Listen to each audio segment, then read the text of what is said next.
Shorter days, colder weather, academic pressure, social stress, and the post-holiday letdown can quietly impact teens. Yeah, and joining us to help decode what's really going on is adolescent psychologist Dr. Cam Caswell, known as the Teen Translator, also host of the Parenting Teens podcast. Dr. Caswell, good morning. Good to see you. I know Hazel is so happy to have you here, among many other parents. First question here. Why can going back to school in winter, as is tradition here, sometimes be harder for teens in that fall transition? Yeah, I think we forget that it's a whole new start again, but in the fall, it's a fresh start. Everything is new. It's a new year. It's new classes. It's new. It's everything's new. And so that novelty helps us kind of push through some of the hard stuff. The winter is about enduring. It's going back to what we're already started. It's continuing. Like you were saying, academic pressures are a lot harder now. And the days are shorter, they're colder, so we don't have as much energy. And we're just like not as excited about going. And as parents have to remember, we're also more tired, irritable, and worried about them doing well because we're seeing the grades are like starting to matter, right? It's coming to the end. We push harder. And so all of this kind of piles up to the stress, and kids are just, they're not having it. Yeah, so I'm curious though, because I mean, you mentioned like the shorter days, it's darker earlier. I had to tell my kids to open up their blinds every day because I felt like that was part of the problem. But when do you know that it's really more serious than just teens being teens, and when it might actually be a serious mental health issue? It's such a good question, and it's such a hard one for parents to figure out because a lot of teen behaviors are pushing us away, they're being quiet, right? So I think this is not looking at one single runoff behaviors. It's looking at a series of behaviors that are showing a big difference in what your teen is usually doing. So if they're becoming irritable even more than usual, because teens, let's be real, they are irritable because of their brain development, right? Yeah. They're saying really negative things about themselves. That's a big one too, where they're just like putting themselves down all the time and just saying, I don't even want to deal. We see a lot of school avoidance.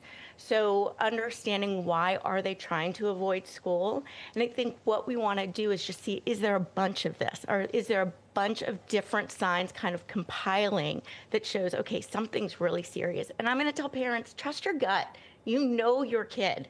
If you feel like something is really off, follow that sign. Trusting your gut, as you said, there might be key too, because we know teens are not always verbal about their feelings. You kind of have to intuit what's going on. What are some perhaps silent signs that might need a parent to intervene and interact about?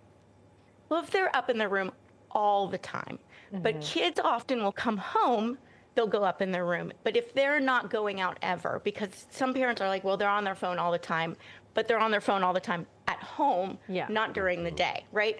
So look at, are they not doing any other activities? Are they struggling to go to school too? Are they not interacting not only with you, but with friends? So are they shutting down across the board? And again, like you're saying, that withdrawal, but is it withdrawal from everything, not just sometimes at home?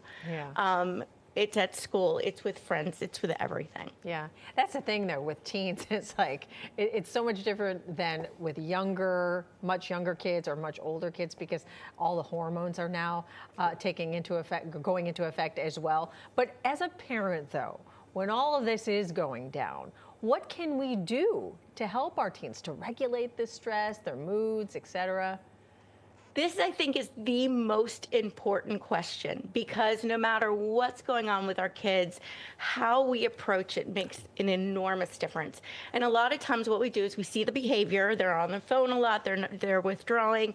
They're not wanting to go to school, and we specifically try to fix that behavior. And that's where we often mess up, because we end up making that behavior actually worse because we feed into why that behavior. So I want people to see behavior not as the problem, but as communication and a sign that something else is going on. And so we want to look beyond that behavior. And my favorite mantra, and I teach all my parents this, is I see you, I get you, I got you. Because what this does is help teens feel seen. And a lot of times when they hide from particularly parents is because they don't feel understood by us, because we have so much pressure too, right? And we just want to fix. So instead, I want you to see, I see you, and just recognize, I see you're up in your room a lot. I see you seem really tired. I see that school looks really hard for you. Just acknowledge it. We're not fixing it. Then I get you. I understand. I get why that's probably really hard for you. You have me in tears, Dr. Caswell, because I'm so relating to this right now. Yeah, it's like, I get it. I validate you. We may not understand. We may not agree. It doesn't matter. It's how they're feeling, and we need to validate that what they're feeling is okay. We don't need to fix what they're feeling. And that's the other thing. We see them sad, and we're like, we want you happy. We want you happy. They have to know that it's okay to be sad around us. Yeah. We need to be safe, because they're going to feel sad. They're going to feel stressed.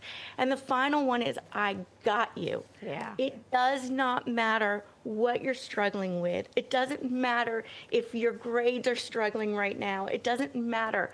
I am not leaving you. I am not going to judge you for it. I am here for you. I see you. I get you. I got you. And when they feel seen and heard and understood and accepted, then we can start problem solving with them. And when we problem solve with them rather than for them, we're teaching them how to do it. And a lot of resilience doesn't come from always being okay. It comes from knowing you're going to get through it when you're not okay. Yeah. And it's believing that I, myself, can figure out how to get through it. I don't need you to fix it for me. Yeah. And we do that by problem solving with them. Wow, wonderful advice, Dr. Caswell. Thank you so much. You are my best friend. You really are. I appreciate your insight this morning. Thank you so much. Yeah, thank you for your time.